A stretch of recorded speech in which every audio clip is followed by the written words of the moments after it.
pour la grâce qui continue à nous accorder, celle de trouver un temps dans sa présence,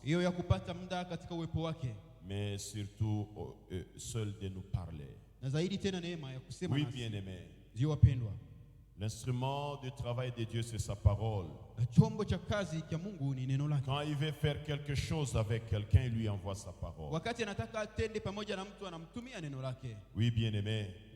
Dieu veut faire quelque chose avec chacun de nous. Depuis un temps, nous sommes en train de parler du vin nouveau. Une autre neuve pour un vin nouveau. Et nous avons compris que le Seigneur veut se faire s'apprêter des outres neuves qui va remplir de sa puissance, de toutes ses richesses pour une mission. Ah oui, bien-aimé, Dieu ne donne pas ses richesses pour aller les faire stagner quelque part. Toutes les ressources que Dieu donne, c'est parce qu'il veut que cette ressource travaille pour sa gloire. C'est hier que nous disions, il n'y a aucune rivière qui reçoit l'eau et que cette eau reste stagnante. Toutes les rivières qui reçoivent l'eau la transfèrent également. Si Dieu veut te communiquer ses richesses, c'est pour qu'il fasse encore de toi une source d'autres richesses pour d'autres personnes, une source de ravitaillement pour d'autres personnes. Et le Seigneur lui-même, sa vie sur la terre avait montré ces processus. C'est pourquoi nous allons faire la lecture de quelques passages bibliques et cela va nous conduire à aborder le sous-thème comment recevoir le Saint-Esprit dans sa vie. Amen. Nous prenons l'évangile selon Luc. Amen. Prenons le 4e chapitre.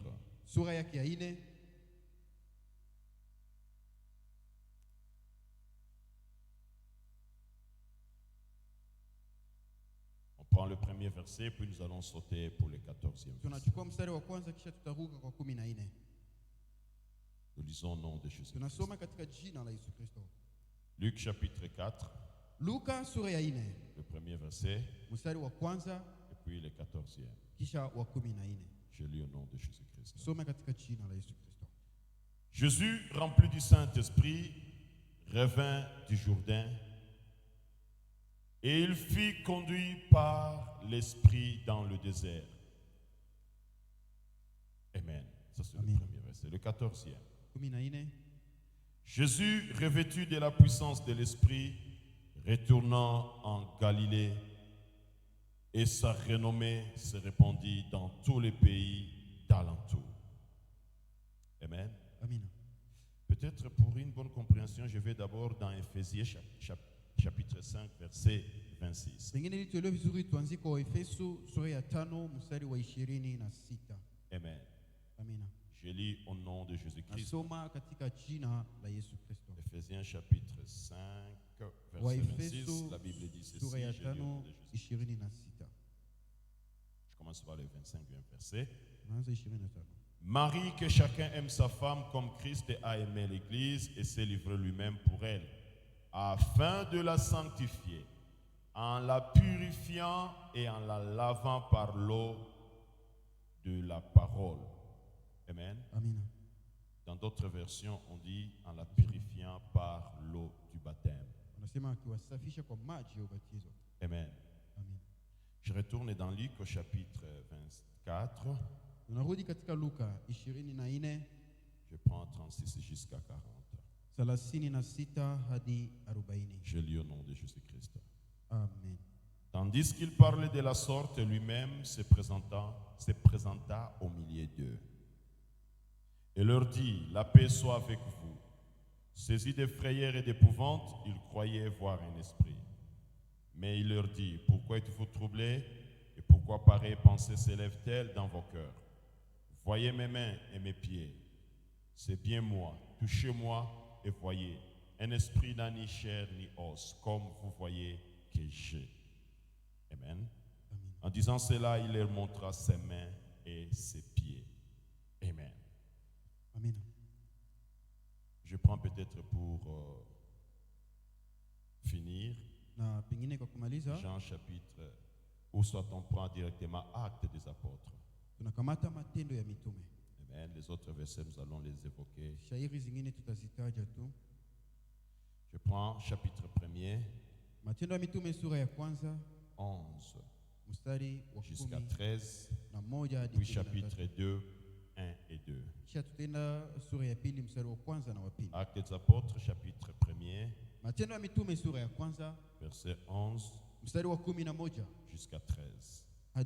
Je lis au nom de Jésus-Christ. Amen.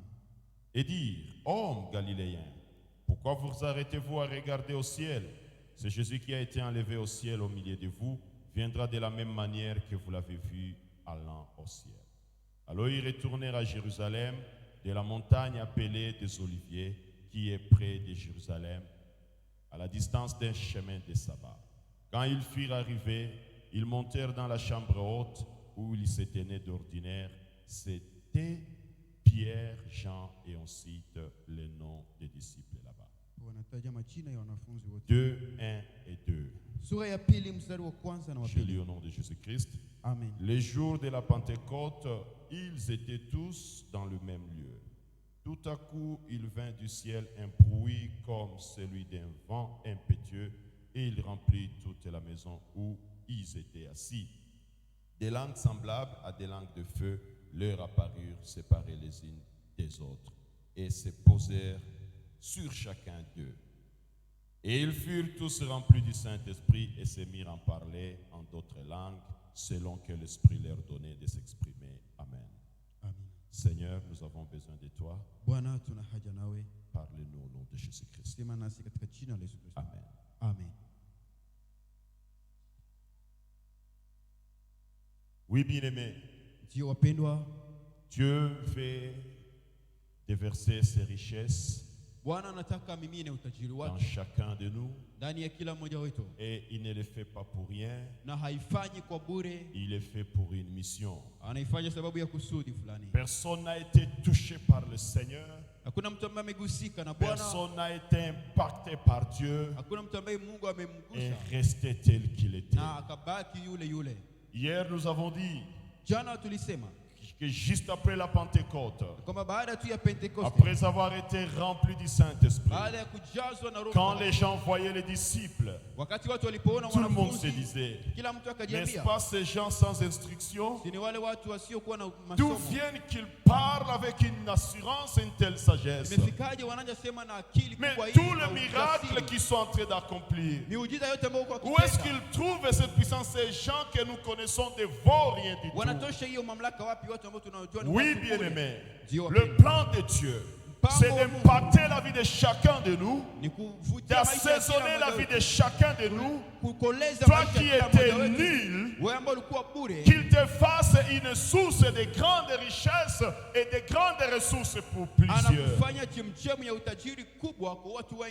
Oui, bien-aimé, Dieu veut faire quelque chose avec chacun de nous. Il a des richesses qu'il veut transmettre.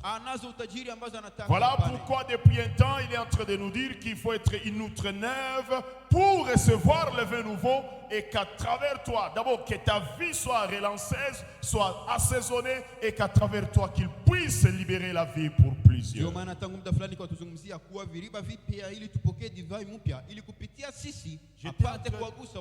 J'étais en train de dire que le Seigneur lui-même, sa vie a enseigné tous ces processus que nous sommes en train de voir. Amen. Amen. Parce que nous sommes en train de dire ceci, que Dieu, il te purifie, il te fait une outre neuve, il te remplit de sa puissance, il te révèle de sa puissance et il t'envoie. Amen. Amen. Quand nous lisons la vie de notre Seigneur, la Bible dit ceci. Après le baptême, il fut rempli du Saint-Esprit. Or, le baptême, comme nous l'avons dit, nous venons de le voir dans Ephésiens chapitre 5, verset 26. C'est le symbole de la purification. Amen. Nous avons dit que Dieu a purifié par l'eau du baptême son église. Et donc, même le Seigneur, en acceptant le baptême, c'était nous montrer qu'il faut passer d'abord par la purification. Et après son baptême, il est rempli du Saint-Esprit. Et après, on dit revêtu de la puissance, il va maintenant retourner en Galilée pour le travail. Ça commence d'abord par la purification, le remplissage de l'outre, et maintenant, on peut envoyer quelqu'un à mission. Et voilà comment Dieu a commencé à nous parler de la sanctification, de la purification des outres que nous sommes. Après, nous commençons maintenant la nécessité d'une vie remplie du Saint-Esprit. Oui, bien-aimé. C'est ce qu'il a fait même avec ses disciples. Il a d'abord eu le temps de leur donner sa parole, de les sanctifier, de les purifier, avant de les préparer pour l'expérience de la Pentecôte. Amen. Oui, bien-aimé, nous avons besoin d'être remplis du Saint-Esprit. Et petit à petit, je sais que Dieu va nous aider. Comment recevoir le Saint-Esprit? Nous allons nous baser de l'expérience des apôtres. Amen. L'expérience des apôtres. Le Seigneur prend du temps d'abord pour le sanctifier par sa parole. Quand nous lisons Jean chapitre 17, verset 17, le Seigneur est en train de montrer qu'on peut être sanctifié par sa parole. Pendant 3 ans, il les enseignait. Il les préparait. Et après les avoir préparés, bien-aimés, la Bible dit qu'il était mort et puis il était ressuscité. Mais avant tout, il avait dit à ses disciples, vous devriez d'abord aller à Jérusalem, attendre que le don du Saint-Esprit vous soit accordé. Et ce n'est qu'après, lorsque vous serez revêtus de la puissance, que vous pouvez maintenant aller témoigner tout ce que vous avez vu auprès de moi. Oui, bien-aimé. Mais qu'est-ce que nous constatons? Avant la Pentecôte, après la résurrection de notre Seigneur, il est apparu maintes fois à ses disciples. Et là où nous avons lu dans Luc 24, quand il apparaissait à ses disciples, il était en train d'insister sur l'œuvre de la croix. Il prenait le temps de leur montrer ses plaies dans les mains et dans le pied. Pour dire, c'est moi que vous voyez, je viens de ressusciter après avoir accompli l'œuvre de la croix. C'est pourquoi le Seigneur insistait sur les plaies. Il montra à ses disciples ses plaies, ses traces. Amen. Il voulait d'abord que l'œuvre de la croix soit d'abord ancrée en eux. Oui, bien-aimé. Avant la Pentecôte, avant le baptême ou la réception du Saint-Esprit, la phase qui précède, c'est d'abord la compréhension de l'œuvre de la croix et l'appropriation de l'œuvre de la croix. Oui, bien-aimé. Nous le verrons que toutes les fois que les disciples allaient prier pour des gens pour qu'ils reçoivent le Saint-Esprit. Ils commençaient d'abord à parler de l'œuvre de la croix. Ils annonçaient d'abord aux gens qui étaient devant eux l'œuvre que le Seigneur venait d'accomplir, comment il est mort et comment il est ressuscité. Vous savez, bien-aimé, il n'y a pas moyen d'expérimenter la Pentecôte dans sa vie si on n'a pas encore compris l'importance de l'œuvre de la croix et si on ne sait pas encore approprier l'œuvre de la croix. C'est par là que ça commence. Si vous n'avez jamais compris qu'il y a quelqu'un qui a pris votre place, qui a subi votre condamnation, qui est mort à votre place, et vous le comprenez dans la profondeur, bien-aimé, vous n'expérimenterez jamais le don du Saint-Esprit. Vous savez, bien-aimé, l'œuvre de la croix, c'est un mystère. Il faut aller demander à Barabbas, lui qui attendait sa condamnation, son exécution. Mais on vient lui dire, il y a quelqu'un qui sera condamné et toi tu seras libéré. Récemment, là, j'ai reçu un témoignage d'une maman qui était à quelques instants de sa mort. Cette maman se trouve dans un bateau. Il semblait que dans ce bateau, il y avait des gens qui venaient la torturer.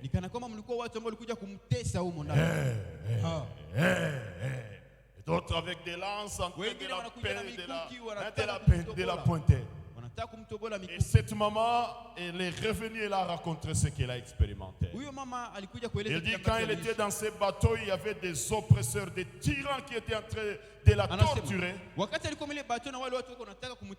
Il y a un homme qui est apparu. Et elle dit que cet homme-là, on l'appelait Jésus. Et c'est ce Jésus-là qui est venu la tirer du milieu de ces tyrans-là. Oui, bien-aimé. Il y a quelqu'un qui a accepté de mourir à ta place et à ma place. Si le Seigneur n'était pas mort pour moi et pour toi, bien-aimé, nous serions sous la tyrannie de l'ennemi. Tout sorcier de votre famille qui voudrait faire sa loi sur ta vie, il t'assujettirait. Toutes les fois que le diable pouvait vouloir te torturer, bien-aimé, il le ferait sans aucun obstacle. Mais heureusement qu'il y a quelqu'un qui a pris ta place, qui a pris ma place, qui a accepté de mourir pour toi et pour moi. Parlant de l'histoire du jeune homme, de la veuve de Naïn, on a toujours témoigné le contexte dans lequel ces messieurs se trouvaient. Il y a des bourreaux qui la tenaient de part, qui le tenaient de part et d'autre. Et on allait tout droit avec lui vers son exécution. Heureusement que Jésus est apparu. Et il a dit, halte à ce bourreau-là. Et il l'a ramené à la vie. Oui, bien-aimé.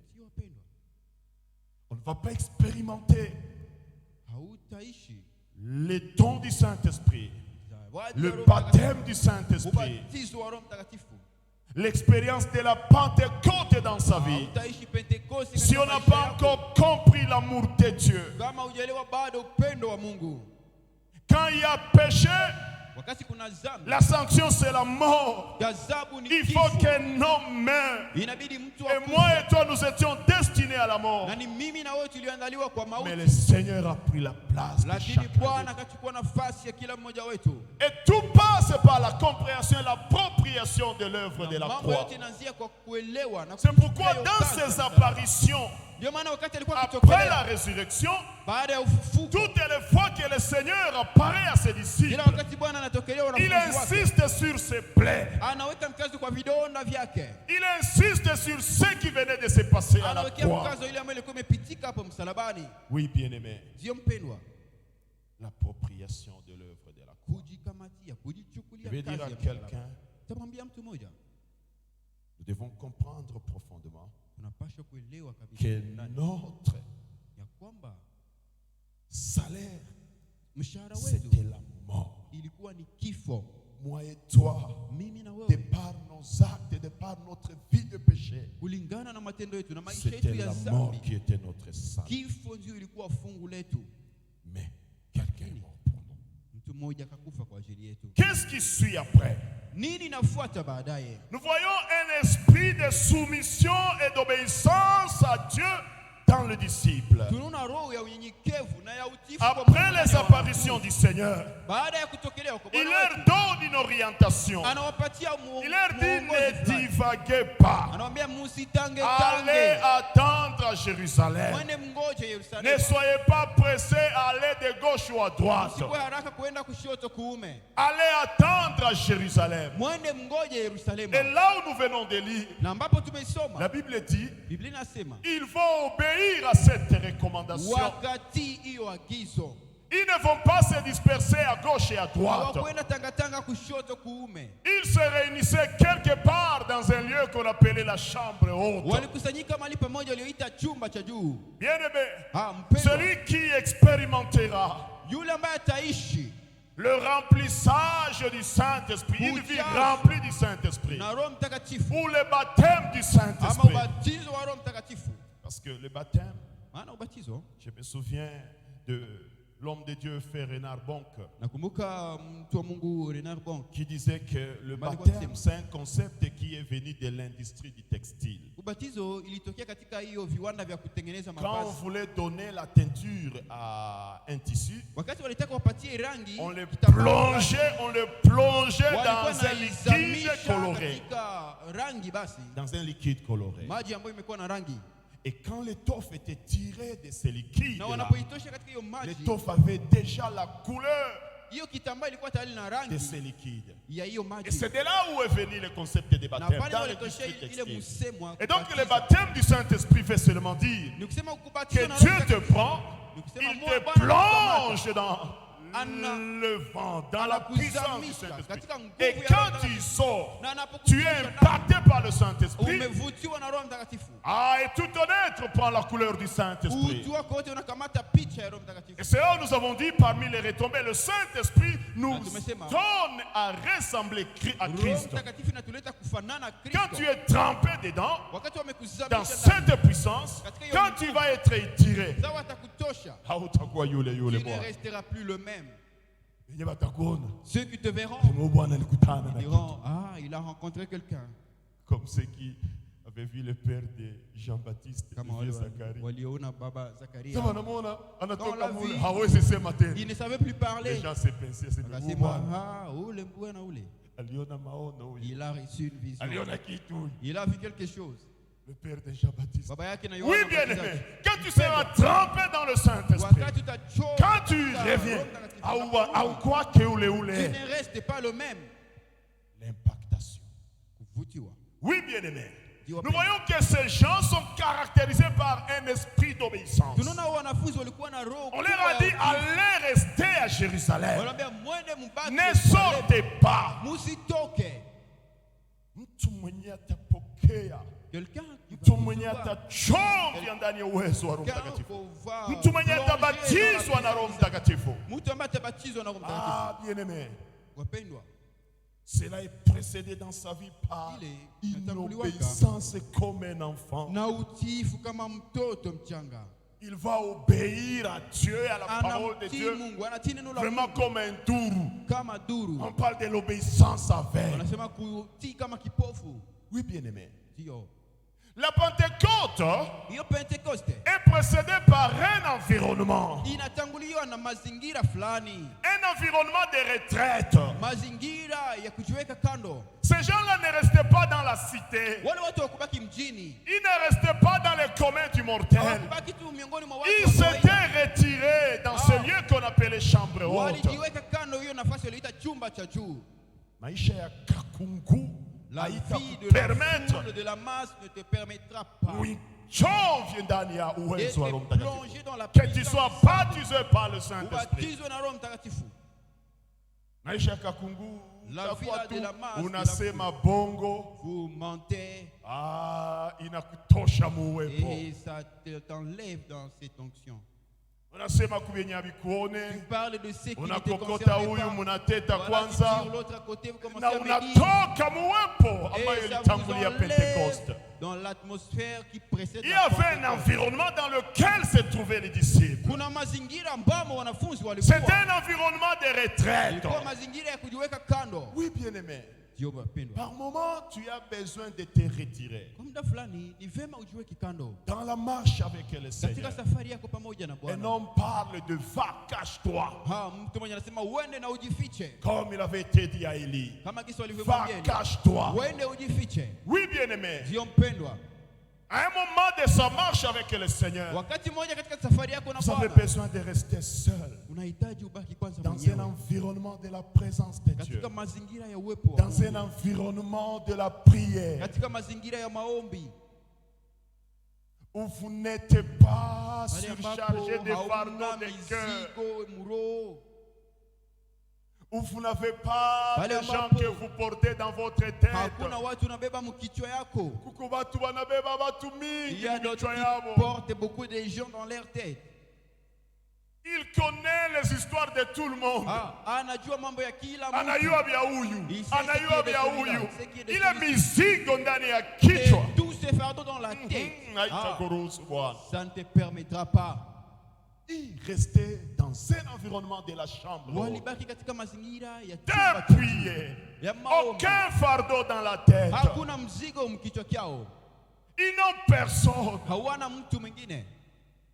Ils n'étaient fixés que sur Dieu. Walikuwa tu wanamtazamia Mungu. Surtout, bien-aimés, Zaidi wapendwa, à ce moment, kwa hiyo wakati ils vivaient ce qu'on appelle il revient bientôt. waliishi wakisema tu anakuja Ils upesi. étaient en train de savoir que d'un moment à l'autre, Walikuwa Bwana wanajua muda wao anarudia, mwingine le Seigneur va anakia rentrer batwala. et il viendra les prendre. Ah oui, bien-aimés. Ndio wapendwa.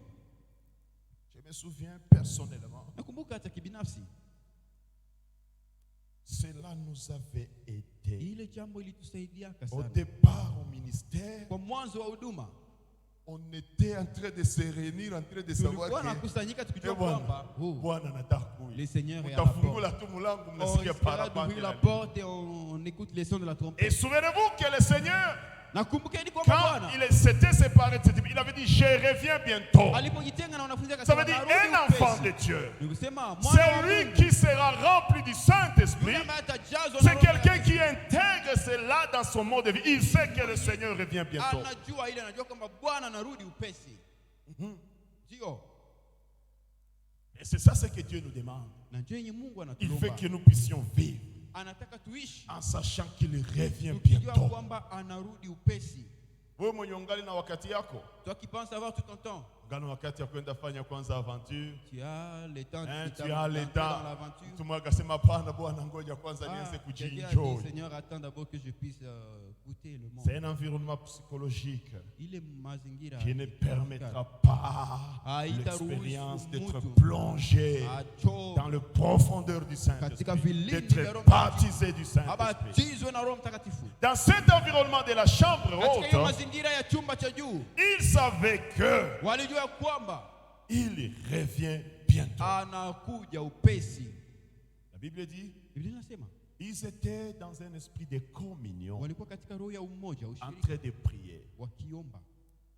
Ah oui, bien-aimé. Sio mpendwa, Ils étaient tous ensemble, wote unis dans la walikuwa prière. pamoja, wameungana. C'est là katika où je maombi. suis en train de dire. Ndio kwenye niko Il y a nasema des choses qui empêchent aux gens d'expérimenter le baptême du Biblia Saint-Esprit. inazuizaka watu wasipokee ubatizo wa Muro Roho. yako, Dans ton uko cœur, na probleme na huyu, tu as le problème avec uko celui-ci. na kidossier na Tu huyu, as un dossier avec tes. uko na mzigo Tu mtu as fulani un nambeba fardeau, mkichwa. tu portes quelqu'un dans ta tête. La communion de l'esprit n'est pas en toi. Ushirika wa Roho haiko ndani mwako. Mizigo. Des fardeaux. Kuna kitu ambayo inatiaka mizigo mroho ya mtu yeah. sa maisha ya kusemana. Qui amène les fardeaux comme la vie, le commérage. Hii kusema sema hii. La médisance. Vous savez, dans le spirituel, tout est transparent. Seigneur, qu'on a sema mtu vibaya. Quand tu parles mal Seigneur, qu'on a sema na semana. quand tu parles mal des autres, Mkiro unakuwa kasa mwenye ule mtu alishajua. c'est comme si cette personne connaît déjà. Et quand tu vas rencontrer la personne, peut-être lui ne connaît rien. Mais ce que tu parlais de lui, ça devient comme une prison. Bien aimé, il faut s'arranger qu'il n'y ait point de fardeau dans sa vie.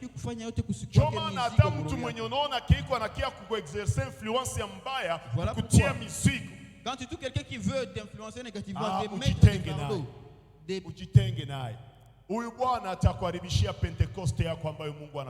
la personne risquera d'empêcher la Pentecôte dans ta vie. Oui, bien aimé. Ils étaient unis dans la communion, dans la prière. Oui, bien aimé.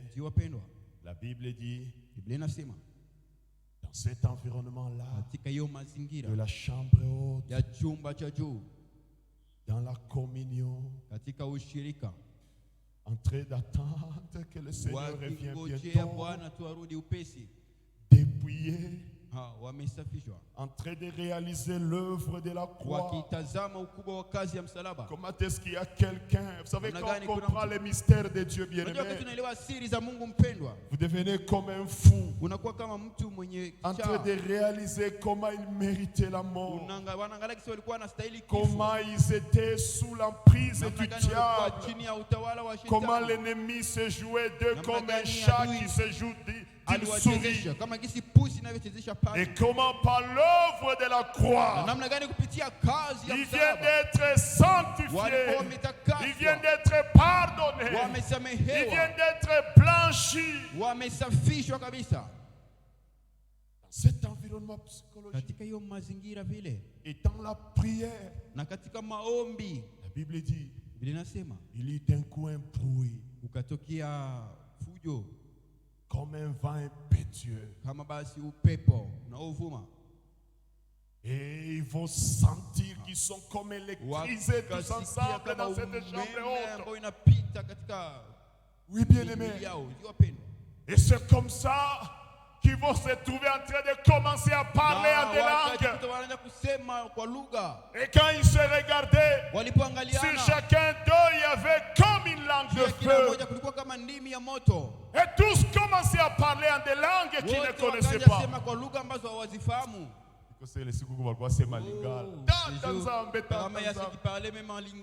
Et les Congolais qui étaient à Jérusalem, ils avaient aussi écouté leur langue bien-aimée. Ah oui, bien-aimé. Et c'était comme ça qu'un esprit que le Père avait, que le Seigneur avait promis, venait d'entrer en eux. Et c'est comme ça que, juste après l'expérience de la Pentecôte, ils venaient de recevoir une nouvelle force. Là où ils ne pouvaient pas, ils ont eu des capacités. Oui, bien-aimés. Ils ont constaté que, vous savez, quand ils étaient avec le Seigneur, il arrivait des fois où les disciples allaient chasser les démons et les démons les résistaient. Mais après la Pentecôte, même leur ombrage guérissait. Il y a un esprit qui venait de recevoir. Oui, bien-aimé. Dieu va nous donner le temps de prière. Mais nous devons comprendre une chose. Nous approprier l'œuvre de la mort. Il faut comprendre que vous étiez destinés à la mort. La compréhension de l'œuvre de la croix, ça va de pair avec la naissance nouvelle. Parce que la conséquence, c'est de dire, Seigneur, toi qui as accepté la mort pour moi, prends le contrôle de ma vie. Oui, bien-aimé, il faudra d'abord avoir une vie dépouillée. Tu n'as pas de fardeau dans la tête. Vous savez, la retraite est là dans la chambre haute. C'était une manière de se retirer du monde. Tu n'es focalisé que sur Dieu. Personne n'est dans ta tête. Tu ne te focalises que sur l'amour de Dieu, sur les dons de Dieu, la grâce de Dieu, les dons du salut. Oui, bien-aimé, tu sais que mon Seigneur est à la porte. Il vient prendre son église. Tu ne veux pas rester. Tu es dans cet environnement de communion. Bien-aimé, c'est par là que ça passe. Voilà comment les disciples avaient expérimenté le baptême du Saint-Esprit, l'impactation du Saint-Esprit. Et après, ils avaient déjà une force, une puissance qui habitait. Amen. Lorsque nous voyons l'expérience de chez Cornélio, qu'est-ce que nous constatons? Le Seigneur envoie Pierre chez Cornélio. Avant de faire toute autre chose, Pierre commence d'abord à parler de la mort et de la résurrection de Jésus-Christ. Vous pouvez lire cela dans Actes des Apôtres chapitre 10, versets 39 et 40. Bien-aimé, tout commence d'abord par la réalisation dans la profondeur de la miséricorde de Dieu. À la compréhension de l'œuvre de la croix. La Bible dit, quand Pierre était en train de leur parler de l'amour de Dieu, de la mort et de la résurrection de Jésus-Christ, quand Pierre le témoignait de ce qu'ils ont expérimenté, vous savez, après la mort et la résurrection de Jésus, les disciples s'étaient rendus compte. Kumbe tulikuwa na Mungu mzima pamoja na sisi. Tout un Dieu au milieu de nous. Tulikuwa tunacheza naye, tunakula naye, parfois on le bouscule. Non de Dieu, nous étions avec Dieu au milieu de nous. Emmanuel était là. Et quand Pierre donnait ce témoignage là, bien-aimé, la force de l'œuvre de la croix, ce mystère dégage une puissance, bien-aimé. La Bible dit, d'un coup dans la salle où ils étaient, les gens commençaient à trembler. Il est comme une puissance. Et les gens commençaient à parler en langue. La puissance du Saint-Esprit va se manifester là-bas. Oui, bien-aimé, à partir de la puissance qui a dégagé le mystère de la croix, de la mort et de la résurrection de Jésus-Christ. Qu'est-ce que j'ai constaté? Partout où les gens étaient remplis du Saint-Esprit, d'abord on commençait par parler de l'œuvre de la croix. Et tout cela qui acceptait, qui s'appropriait l'œuvre de la croix, bien aimés, ils étaient prédisposés à recevoir l'expérience de Pentecôte. Deuxièmement, l'imposition des mains des gens qui venaient d'expérimenter aussi la croix. Quand vous lisez dans le livre d'Actes des Apôtres, Amen, chapitre 8, verset 15, là on parle de l'évangélisation des Samaritains par Philippe. Après avoir écouté l'évangile, quand les apôtres leur imposaient les mains, la Bible dit ils étaient remplis du Saint-Esprit. Je dis bien, j'ai constaté une chose. Ce ne sont que les gens remplis du Saint-Esprit, quand ils imposaient les mains aux gens qui venaient de s'approprier l'œuvre de la croix, que ceux-ci aussi étaient remplis du Saint-Esprit. Oui, bien aimé. Moi personnellement, je disais, le jour où j'étais baptisé du Saint-Esprit, c'était passé comme ça. Après avoir compris la grâce et la miséricorde de Dieu, un homme de Dieu commençait à prier pour moi. Je vous dis, j'étais comme électrisé. Moi qui me demandais, qu'est-ce qu'il est prêt? Qu'est-ce qu'il est prêt? Moi-même, je n'avais pas compris ce jour-là. Oui, bien-aimé. L'imposition des mains. Je ne sais pas pourquoi.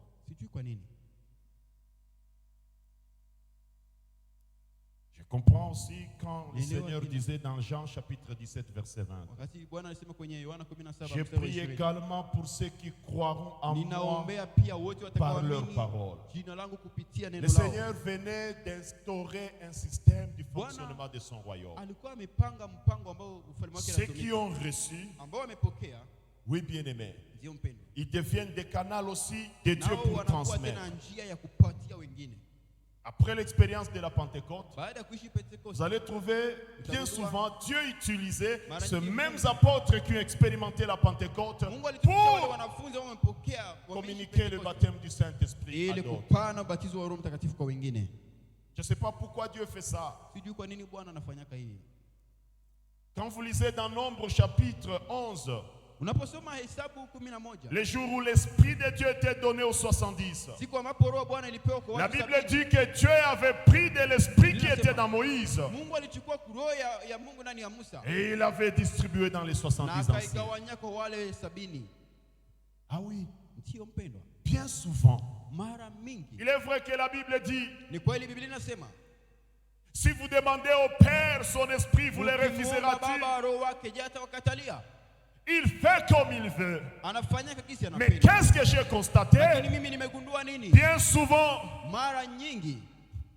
cette expérience du baptême du Saint-Esprit avait lieu quand les disciples, les apôtres qui expérimentaient la Pentecôte étaient là. Ils annonçaient l'œuvre de la croix, l'évangile. Et ils priaient avec ceux qui venaient de s'approprier cette œuvre de la croix.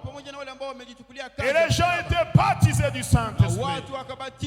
Les gens étaient plongés dans la puissance du Saint-Esprit. C'est pourquoi, bien-aimés, nous sommes en train de demander à Dieu de nous venir au secours. Le samedi, nous aurons un temps de prière ensemble.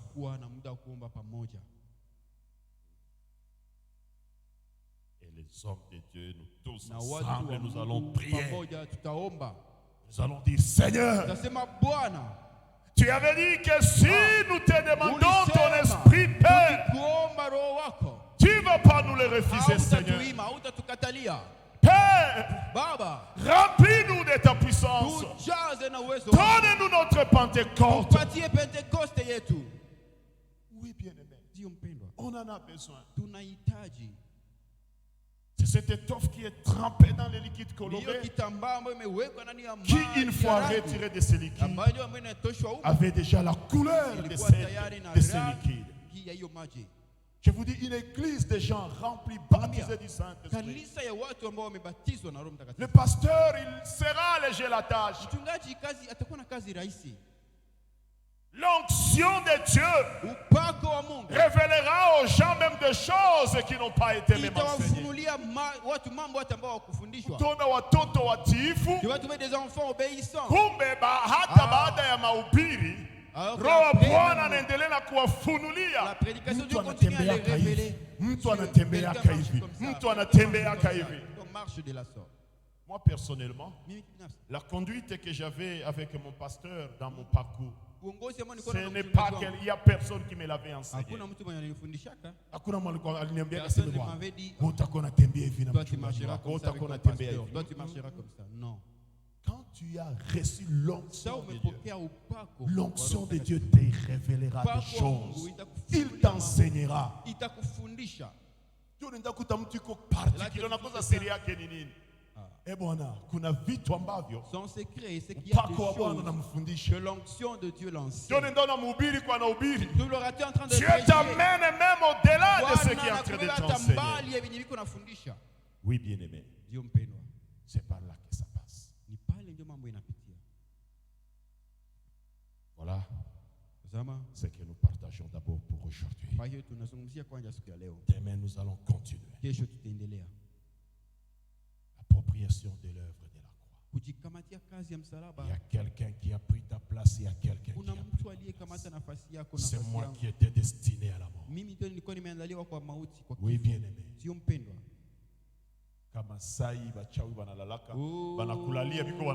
Les sorciers pouvaient passer en train de t'étrangler. On a tout en plaquette. Mais à cause de cet homme qui avait pris ta place, bien-aimé, tu es couvert du sang de l'agneau. Oui, bien-aimé. Même quand l'ennemi venait de planifier n'importe quoi, tu invoques le nom de Jésus. Il est là. Et l'ennemi est désarmé. Parce qu'il y a quelqu'un qui a pris ta place, qui a pris ma place. Oui, bien-aimé. Enlevons le fardeau. Restons dans l'environnement de la chambre. Oui, bien-aimé. Le plan de Dieu, c'est que chacun de son enfant connaisse l'expérience du baptême.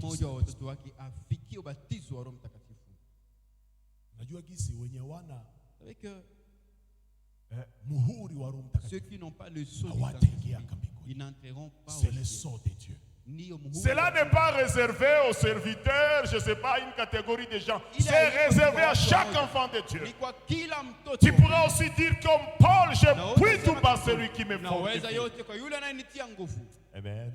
On acclame très fort pour la gloire de notre Dieu. Nous y allons étape par étape, bien-aimés.